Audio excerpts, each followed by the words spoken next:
Cool beans. So here's the Holy Demons list. I'm going to start with the one drops here.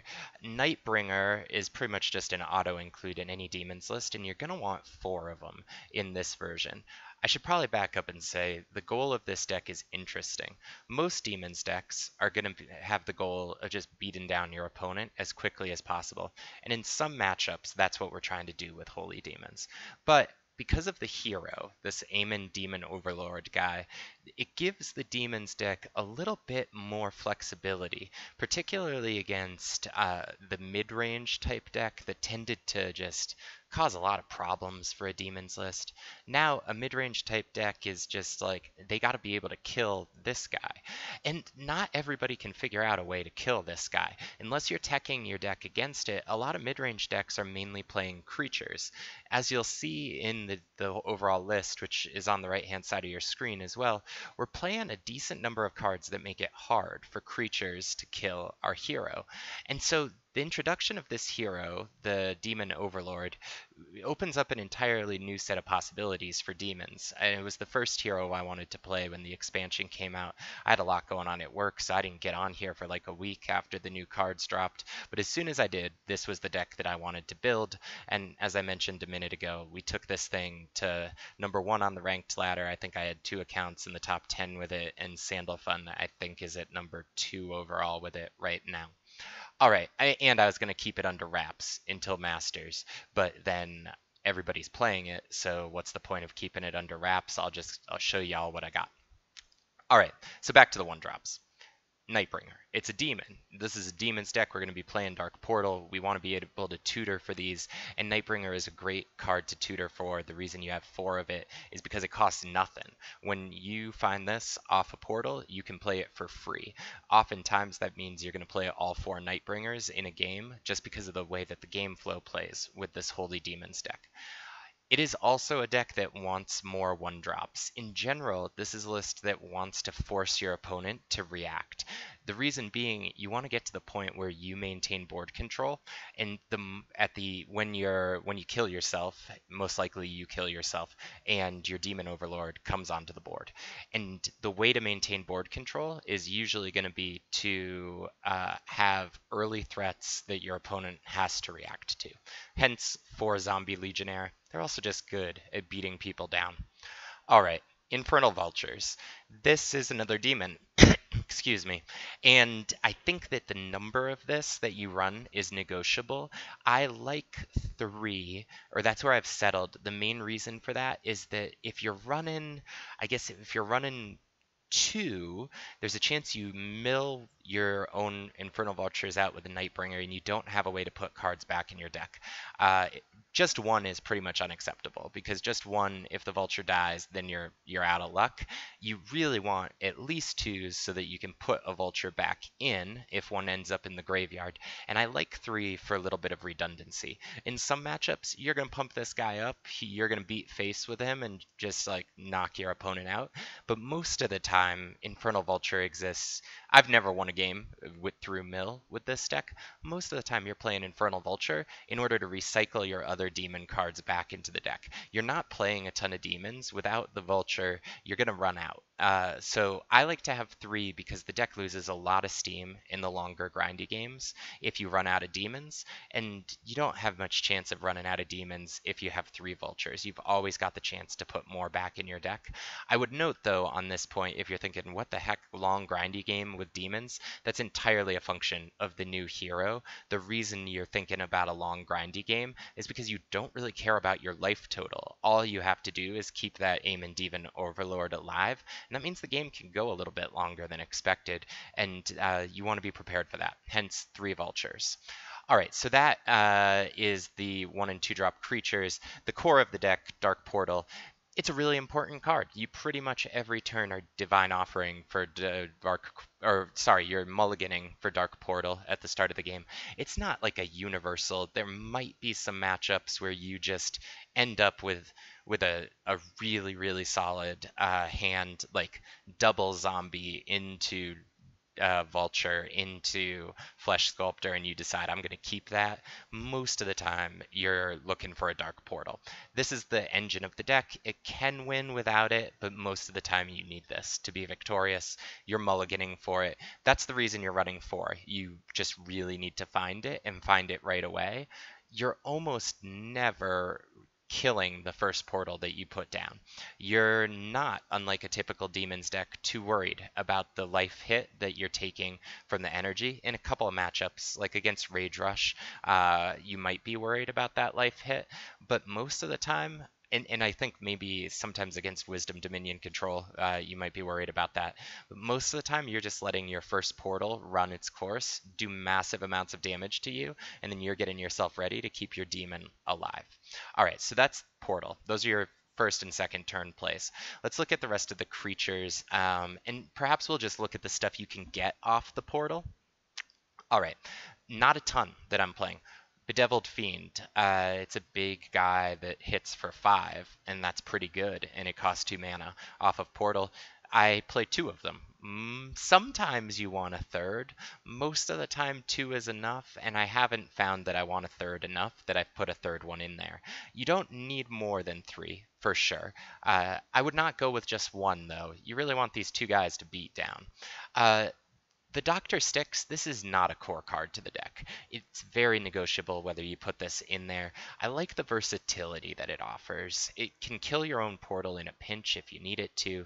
It can kill random enemy creatures, including any enemy Aemon Demon Overlord that's not protected.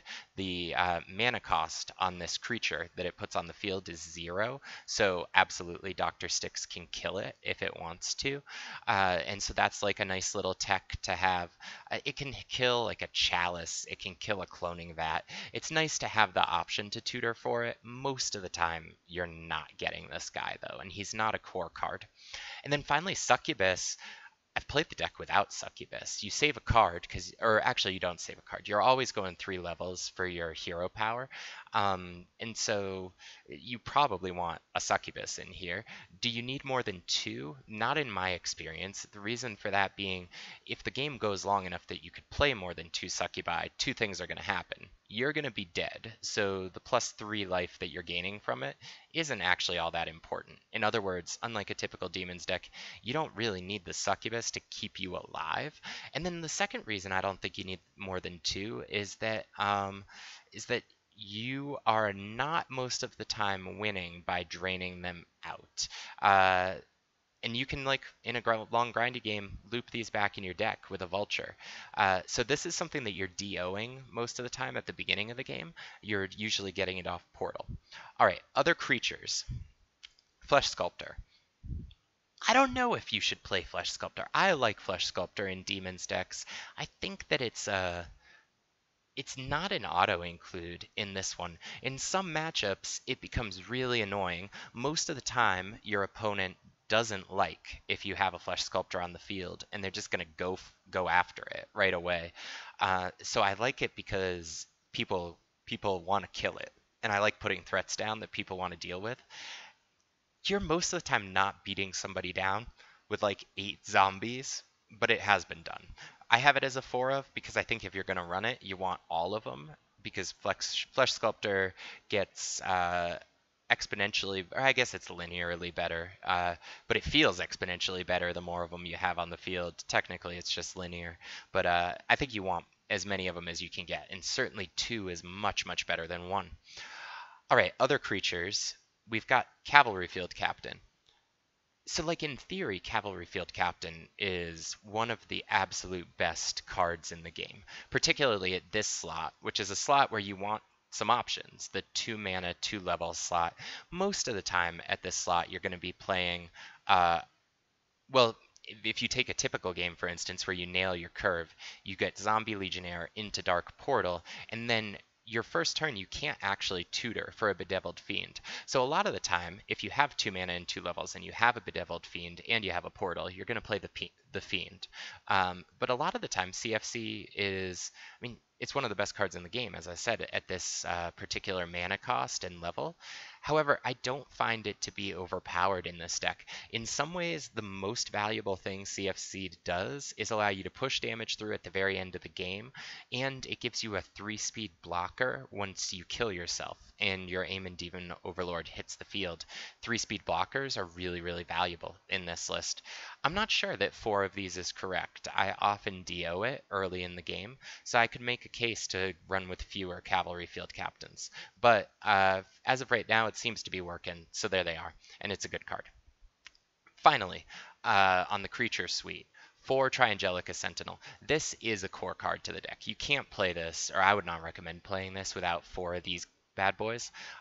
Reason being is the protected status. You are planning in a lot of matchups to win by making it impossible for your opponent to kill your Aemon Demon Overlord. And a thing that Triangelica does is make it so that if you slap that guy down, it prevents at least one card, most of the time, that was going to do something to your Aemon Demon Overlord that you didn't want to be done. So you want 4 of these. It's one of the core mechanics to making your Demon Overlord unkillable, which is, in a lot of matchups, the goal. So 4 Triangelica Sentinels, you're, depending on the matchup, holding them in hand, not DOing them. I would always DO a Succubus over a Triangelica Sentinel. It's just a really good card to protect your demon. And then most of the time, you're going to protect itself in addition to protecting the demon, because then if you get another Triangelica and you can slap it down on the demon and itself, you've got a whole bunch of protection. They won't be able to clear the Triangelicas off the board at that point. All right, that's what we got for creatures. Oh, sorry, I forgot one, the Harbinger. So you can run more than one of these. I probably shouldn't let the secret out on this, but the Dark Portal damage that it does to you every turn, even after you die, the game still processes damage being done to you. Ivco, I don't know if that's how you've intended it or not, but that's how it works right now. So say you've got 7 energy on your Dark Portal, and you ran out of life a long time ago, and you're just keeping your demon alive. Harbinger is going to experience that as, like, boom, I'm tainted, so I'm going to do 3 damage to you, and then you already took 7, so that's 10 damage this turn. You're going to get 5 in Chain Souls. And Enchained Souls are pretty good in this list. The main reason being, a lot of decks, creature-based decks in particular, are going to want to try to kill your Aemon Demon Overlord with spells. And with creatures, because they don't have spells to kill it. And if you have 3-speed blockers, it's going to be very hard for them to kill it. The reason it's going to be hard for them to kill it, twofold. First, Hands from Beyond. You're going to make your opponent's creatures really slow. This helps push through damage in some matchups. You can get lethals by avoiding your opponent's blockers, but what it really does is it makes it very hard for your opponent to get enough speed to target your demon. Most decks don't run a lot of 3-speed creatures. Most decks don't run any 4-speed creatures. What that means is if you drop 2 of these things down, and it's very feasible to get 2 of these things on the field, your opponent is unlikely to have any creature that'll be eligible to attack. Now, there are a couple exceptions that make it a little bit harder, and I'll go through those. So the Pegasus Regiment, totally unexpected to me, hadn't encountered the mechanic before. Pegasus will make anything that goes under 2 speed, no matter how many Hands from Beyonds you have on the field. Similarly, in Order, and Order is the color that has the most opportunities, I think, to bypass a Hands from Beyond. The Militia interactions, either through guards or just through its special ability, Militia will almost always have 2 speed no matter what, as long as it's got 2 attack on it. So Militias can pose a big problem for your demon. Most of the time, though, Hands from Beyond is just going to neutralize any opponent's attempt to attack your demon. All right, cool. The other thing you're going to do is you're going to slap some Nimir's Blessings on your Aemon Demon Overlord, and that's going to make it. I mean, this card is cool. It's kind of niche. It hasn't really found a deck where it's a core component yet. This is a deck where it's a core component because you really don't want your Aemon to be targetable. Otherwise, it can die to things like it dies to Exorcism, it dies to Dragonfire, it dies to. I mean, double anything, double fumes, double fireball, double fire, double mark of flame, whatever that thing is. There are ones I'm forgetting. Soul prison or no, that's not the one. Soul flames. It dies to soul prison too. This will make it very, very hard for most creature or most decks to kill Aemon. Say, for instance, you put this on the field against mono corruption. It can't be targeted with consume, it can't be hit by word of pain, it can't be hit by fumes. The only real things that a mono corruption player has at their disposal is like they could double suffocate, which takes 8 mana. Hopefully they're dead before they can double suffocate. They could try to get you down to just 2 creatures or 1 creature and infernal tribute you. But if you have Dark Portal, it's going to be super hard to get you down to that few creatures, or they can use their Soul Prison hero power. Um, the options are not great. And in particular, Mono Corrupt, and I guess they could Bezarok if you happen to have nothing. If cards or effects where you have to sacrifice creatures, Aemon is still vulnerable too. However, Nimir's Blessing on Aemon is going to most of the time just shut down the options that an opponent has. Couple like one-offs that you could change, Soul Projection. I just kind of like the ability to project a 5/5 Bedeviled Fiend and clear an opponent's board most of the time. I want to run at least one. And that's it for the. Actually, I don't have any other one-offs right now. All right, cool. Shrines. You want a Valley because Valley is really good. I'm running 18. You could probably get away with less than 18 shrines. I'm not 100% sure. I really hate missing Dio, so I still run 18. And then the Corruption Shrines, the Order Shrines. You're not running any skill shrines. At least I don't in this deck because once your demon hits the field, you can't use your hero skills anymore. And most of the time, your demon is going to be hit in the field. And even the most valuable skill that would fit in this slot, which is definitely the Soul Prison, if you get just one use out of it, I don't think that most of the time it's worth the card and the 2 mana. Particularly since the point in the game where you'd be able to use it is the point in the game where you want to be preparing to beat your opponent down, and you want to be preparing to protect your Aemon when it hits the field. So I don't run any skill shrines in this deck.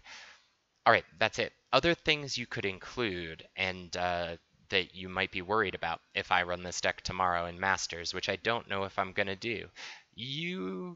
I will almost certainly put a Pacify in here if I run this in Masters tomorrow, just because I want my opponent to have to worry about if I got 2 mana up, am I going to pacify their thing?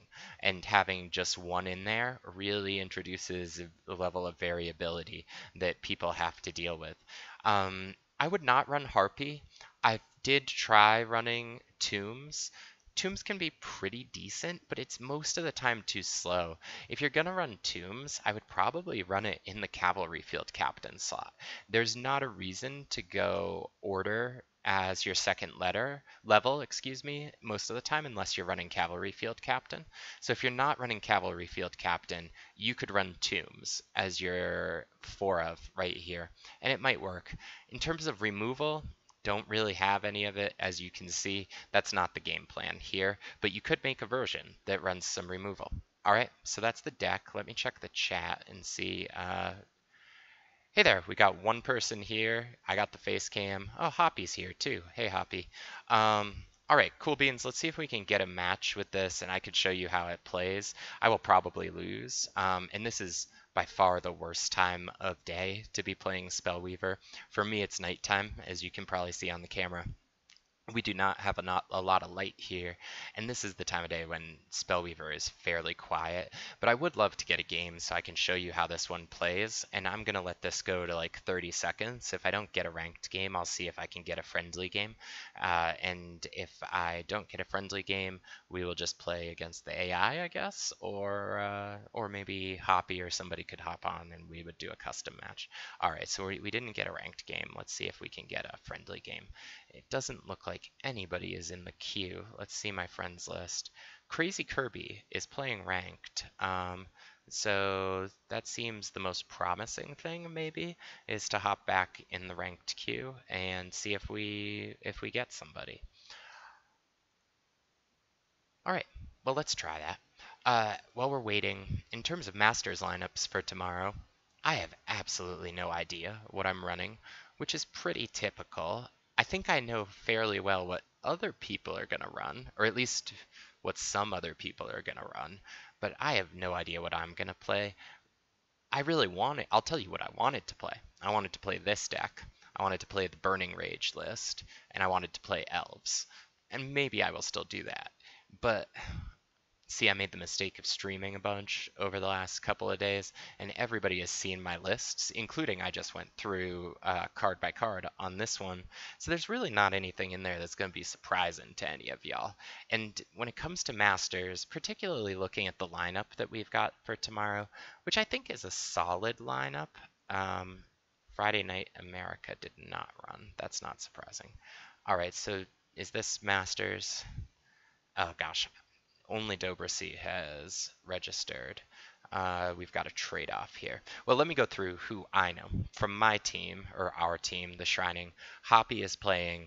Hoppy is watching the stream. Hoppy is a really good deck builder and can bring a lot of random things that are totally off the meta. So it's very hard to predict what I'm a Hoppy is going to bring. Plus, I don't waste time trying to predict what my teammates are going to do. I would love, like, honestly, I like it when they win more than when I'm successful. Vidal didn't qualify on his main account, but qualified on his alt account. That makes me think that he is probably going to be bringing relatively simple, straightforward decks, at least not decks that require a whole bunch of cards, unless he's got deep pockets and bought a full collection for that alt. I think he's probably operating with a fairly limited card pool, but impressively finished second in the ratings race. And then Duel is going to play Masters from my team, or our team. And I think his typical sort of lineup seems pretty well positioned. Duel typically targets aggro, so he usually I think tries to ban the New Horizons deck. He doesn't want to go up against Horizons. He wants to build decks that'll beat anything that doesn't run New Horizons. And typically that means he's targeting. He's going to try to beat Rage Rush twice. He's going to try to beat Elves twice. He's going to try to beat Soldiers twice. I think that's a pretty viable strategy for this Masters. There are some options in terms of how you approach your deck building. And I think Duels is one of them, where Duel very clearly defines his ban, and then he chooses the decks he is going to take based on what he thinks is best given the ban that he is going to make. Another way to approach it is to choose the archetype that you want to target, or a deck that you want to target. In the past, for instance, I think that targeting mono corruption control was a fairly popular strategy. I don't see a lot of people implementing that strategy this Masters, at least not specifically to mono corruption control, because mono corruption control is not very predictable in the current meta. You don't know exactly what hero it lives in, you don't know exactly what cards are in there, because now corruption has the option to go multicolors. Corruption has heroes that hide what they're actually playing. It's hard to target mono C. But in some ways, that was like the lineup maybe two Masters ago that Gabs ran. That it was the Masters that I ended up winning kind of on a technicality. But I thought Gabs's lineup was very scary because Gabs brought three decks that really gave mono corruption control problems, and mono C was one of the most prevalent decks. Interestingly, I did some mean, I think that the statistics on this are probably out of date, but I ran some numbers on it, and mono corruption control is fairly in any given Masters, about half the players have played it. And hat tip to I'm a Hoppy for I think developing and inventing mono corruption control, at least in its current form. But the deck it tends to be correlated with doing well. I think, for instance, if you compare shamans and mono C, the average mono C player over the last few masters, and again, this is a small sample size, so I don't know if this is legit, but it is interesting to me. The average mono C player has averaged about a point more than the typical shamans player has. I think I didn't look at the last master statistics. But anyway, I don't think people are going to target mono corruption control because it's too variable and you have no idea what's in there. I think that what you could target is I would bet that many players will bring either or both of Elves and Rage Rush.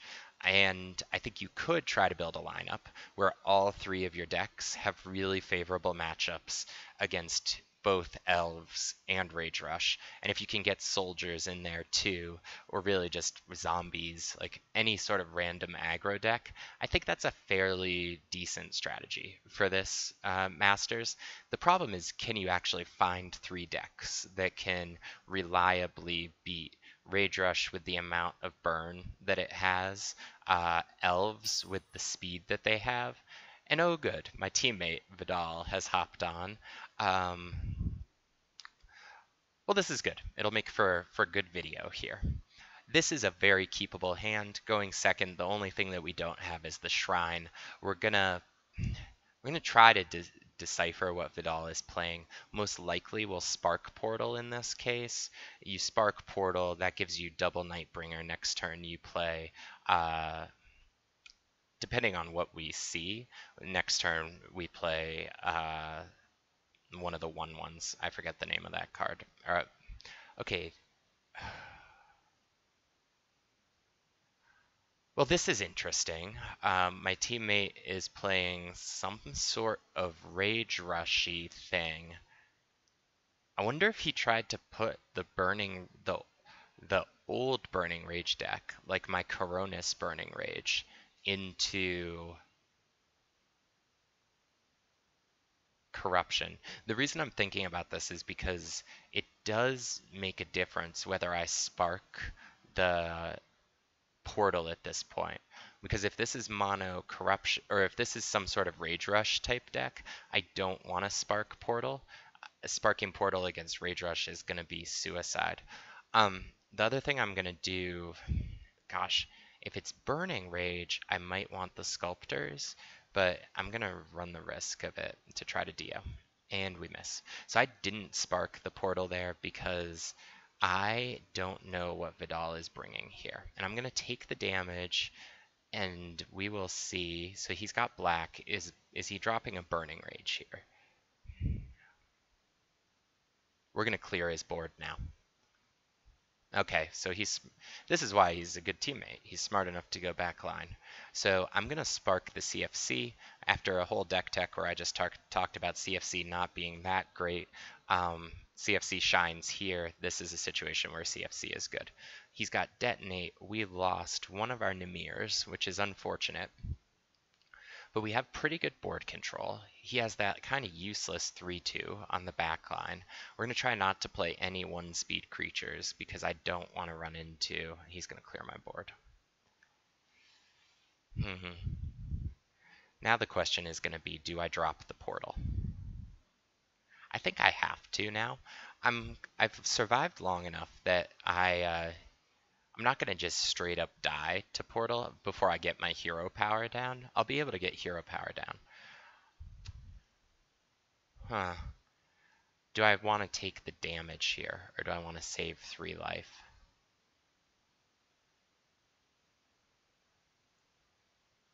I think that the Might Emblem comes instantaneously. Well, let's find out the order of operations on this. Actually, no. Almost certainly the Might Emblem would have come. Maybe I should have risked finding it out there. Like, would he have killed himself?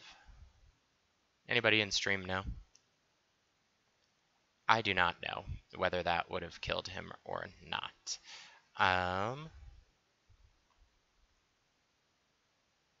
We're getting to the point where we are risking death, but I will give it one more turn. I am going to play the Hands from Beyond because, so see how the Racky Berserker stays at 2 speed?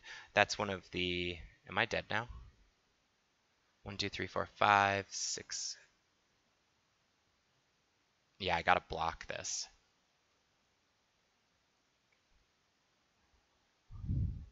I need to block that. This is not looking good for me. Problem is, he is going to be able to kill me on his turn now. And that is one thing that you very much want to avoid. Or he'll probably be able to kill me on his turn. No, he will. Want to avoid getting killed on his turn. Are either of those two? Ooh. So I can Underworld Scourge that guy. That seems reasonable here. Ooh, never mind. If I Underworld Scourge, I kill myself, don't I? No, I lose 2 life. That's right. It's not tainted. I did not screw that up. All right. So what I'm really hoping for is that, and I forgot that he's not playing the typical Rage Rush hero.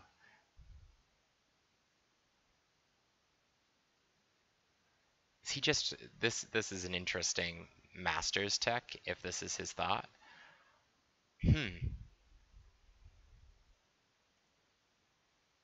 All right. Does he have a way to kill my 4/4? For 2 mana, he should not.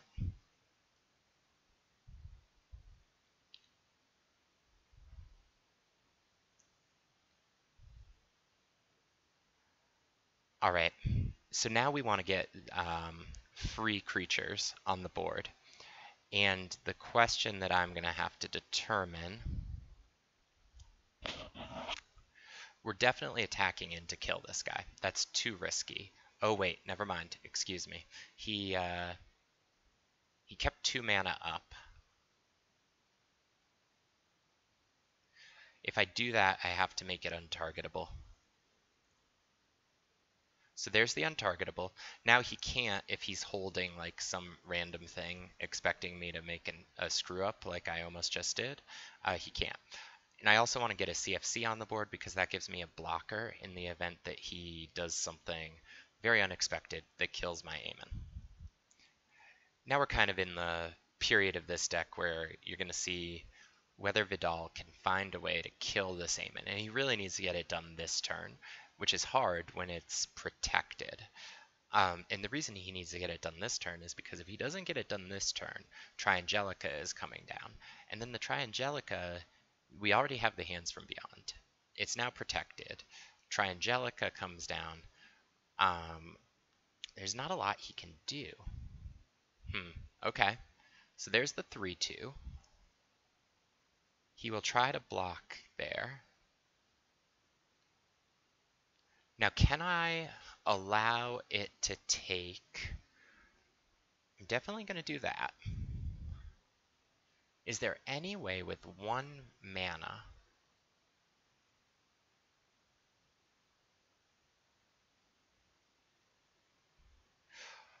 I should have paid closer attention. Did he play a Shrine yet this turn? With 1 mana, there is nothing he can do. With 2 mana, I still think there's nothing he can do.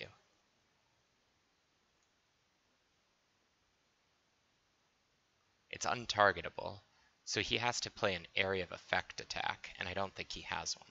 Yep, so we're going to keep getting blockers. Oh, and Harbinger here would be a 4 of them, but we're not going to risk that. We are going to kill that guy. And I'm not going to get, so one thing you can do with this deck is get a little too greedy. I'm not going to attack with the CFC because I worry that that would be a little on the greedy side. And that if I did it and then he somehow swifts some like big creature in, then I'm in trouble. So I don't want to do that. At this point, what is the thing that, so he's running Succubus in this deck too. It's a passageway list, I guess. Mm-hmm. Bezarok?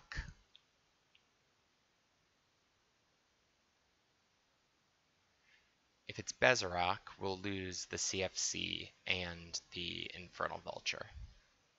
Nope. He's going to transform. So now we want to be very cautious, I think. He should transform probably into Advanced Zash? Yeah, I think Advanced Zash is a solid choice there.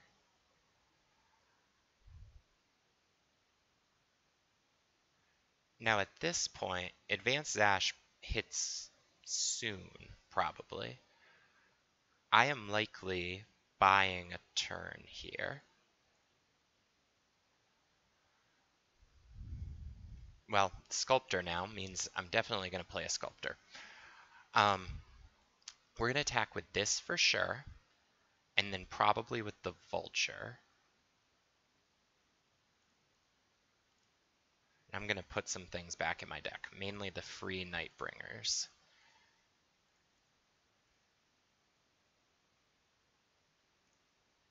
And then I'm going to want the other Vulture just so I can maintain the Vulture chain.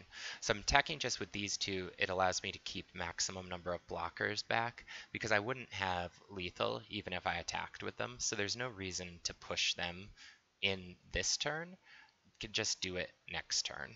Or basically attack when you have the lethal. So he doesn't have a spell there, I don't think. Now this board is looking fairly scary for him.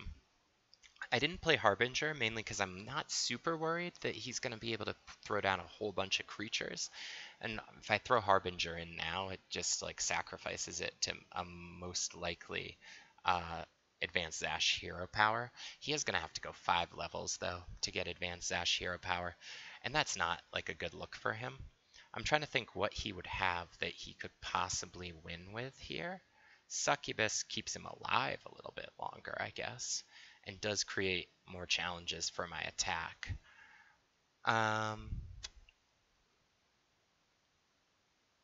Back row on that. Okay, I'm going to get a freebie here. Or should I, if I go double Succubus, am I going to have lethal? Double Succubus is 6. That puts him at 13. I don't remember exactly how much damage I have on the board, but I've got at least another 9, 10, 11, 12. I don't think that I have quite enough. I think I have 12. And that will not be enough. So instead, we will go this. Oh, it would have been enough. I forgot about the CFC. See, this is one of the reasons why I really don't like the way that Portal works, because I miss the lethal there. As it is, do I still have lethal? He can block that, so I can do 7, 9, 13, 14. Nope, I miss by 2. So if I miss by 2, it's not worth the risk. We're going to just throw those 2 in there.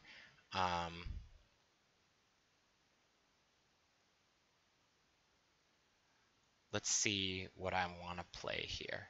I will probably choose to play the Succubus. I will play the Nightbringer. Will I hold Harbinger back?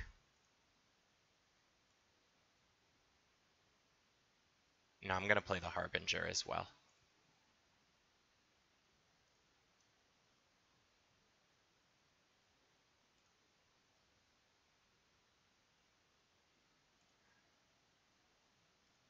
Just because it's cool to see this many of those hit the board. And if he finds a way to win from this, props to Vidal.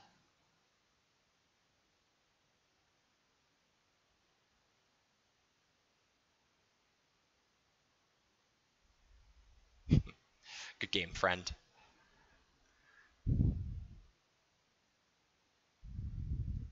All right, so that's how the deck works. That is the Holy Demons list. I should probably name it the Holy Demons list because that is not what I have it named right now. And will it see an appearance in Masters tomorrow? From me, I don't know. From my teammates, I doubt it. I don't think any of them are going to play this. From somebody else, Sandalphon, Lyris, Rinriet, probably not Rinriet. He's probably going to play that Nature Demons list, which is also interesting. Um, and then like who else is going to be in Masters? Uh, Authentic, don't know, but this is a mono corruption deck that Authentic really likes. Monzerog, I could see it. Anti, you never know for sure. Black Lotus, I don't know. Genyek, maybe. I sent the list to PewQ, so he's seen it. Duel, almost certainly not. Hoppy, I'd be very surprised if he played it. Comseant, you never know for sure. I did see him screwing around with it. I think that deck will probably make an appearance in Masters tomorrow. It's probably not going to be an appearance that I put in, though. And wonderful. That's what we got here.